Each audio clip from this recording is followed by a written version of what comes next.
আপোনাৰ যিমানেই দুখ নাথাকক কাৰো আগত নক'বচোন মানে কোন শত্ৰু কোন আপোনাৰ নিজৰ আপুনি গমেই নাপাব আৰু মানুহ মিনিটত সলনি হৈ যায় মোৰ ধৈৰ্য শক্তি কিমান আছে জানেনে মোৰ যিমান দুখ হ'লেও যিমান লাগিলে মই বুকু ফালি কান্দি মৰি যাম এটা ৰুমৰ ভিতৰত কিন্তু মই কেতিয়াও কাৰো আগত নকওঁ আৰু জানেনে কি হ'ল আজি 5 মাহৰ পৰা মোৰ এটা ইউটিউব চেনেল বন্ধ হৈ আছিলে কেনেকৈ জানেনে মই আইফোনটো যেতিয়া নতুন আইফোনটোলৈ যেতিয়া চেঞ্জ কৰিছিলোঁ তেতিয়া আইডি পাছৱৰ্ড পাহৰি গৈছিলোঁ আৰু আজি 5 মাহৰ পৰা যুঁজি মই আজি ৰাতিপুৱা 3টা নে 2টামান বজাত খোল খালে 2টামান বজাত চাগে কাৰণ মোৰ আজি 1টামান বজাত টোপনি ভাগিলে ভঙাৰ পাছত মই কি কৰোঁ কি নকৰোঁকৈ আকৌ ট্ৰাই কৰিলোঁ মানে আজি 5 মাহৰ পৰা যে মোৰ এটা ইউটিউব চেনেল গুচি গৈছিলে তাকো হিন্দী ইউটিউব চেনেল আৰু তাতে মই বহুত কষ্ট কৰি ভিডিঅ' বনাইছিলোঁ আৰু বহুত বছৰৰ পৰা গতিকে সেইটো চেনেল গুচি যোৱা বুলি ভাবি মই একদম অৱস্থা মোৰ বেয়া হৈ গৈছিলে কিন্তু মই যদি সেই চেনেলটো ডিলিট হওঁতেই যদি মই কোৱা হ'লে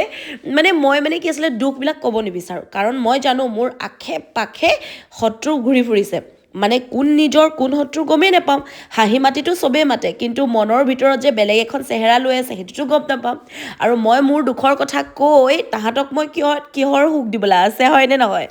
তাহাঁতি এনজয় কৰিব ফূৰ্তি কৰিব সেই ফূৰ্তিখিনি মই কিন্তু নিদিওঁ মই বিৰাট বদমাছ কিন্তু দেই মই অকলশৰীয়াকৈ মই থাকি মোৰ এনেকুৱা ভাল লগা হ'ল গতিকে যিমানেই টেনশ্যন হওক যিমানেই দুখ হওক প্লিজ কৈছোঁ কাৰো আগত নক'ব এগৰাকী বাইদেউৰ বাদে কোনেও নাজানে যে মোৰ এটা ইউটিউব চেনেল ডিলিট হৈ গৈছিলে আৰু যোনসকলে ডিলিট নহয় আচলতে নাইকিয়া হৈ গৈছিলে আইডি পাছৱৰ্ড নাই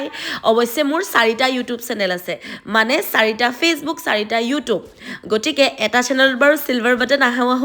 আহোঁ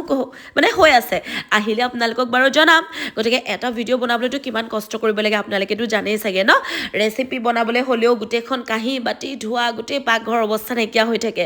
মুঠতে যি নহওক কষ্ট চব কামতে আছে ন কষ্টটো কৰিবই লাগিব কোনে খুৱাব নহ'লে আমি নিজে কৰি নিজে খাব লাগিব গতিকে নিজে যেতিয়া কষ্ট কৰিম নিজৰ সুখ দুখখিনি নিজৰ লগত ৰাখিম খুব বেছি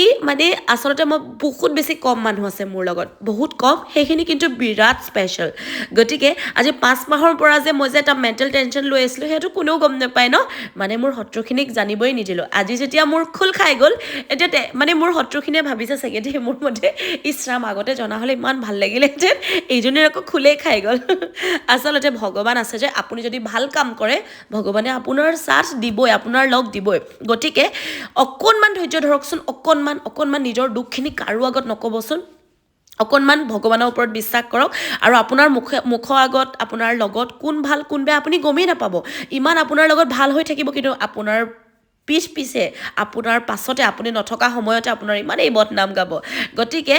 আজি ভাৰ্ণাইক মই বিছনাত খুৱাইছোঁ কাৰণ ভাৰ্ণাইও জেদ কৰিছে দেখিছেনে আমনি কৰিছে তাৰ টোপনি ধৰি গ'ল আজি ভাত বনোৱাও মোৰ দেৰি হৈ গ'ল কেতিয়াবা দেৰি হৈ যায় গতিকে মই মোৰ সুখৰ খবৰটো দিলোঁ মোৰ এটা হিন্দী চেনেল আছিলে সাৰা ব্লগছ আজি 5 মাহৰ পৰা বন্ধ হৈ আছিলে মই ভাবিলোঁ ইমান কষ্ট কৰাখিনি অথলে গ'ল কিন্তু ভগৱানে আকৌ ঘূৰাই দিলে গতিকে বিৰাট ধৈৰ্য শক্তি আছে মোৰ গতিকে মই ভাবোঁ যিমানেই দুখ নাহক লাগিলে কাকো নক'ব ভগৱানক কওক আৰু খুব বেছি এটা বা দুটা নিজৰ মানুহক কওক বাকী কাকো নক'ব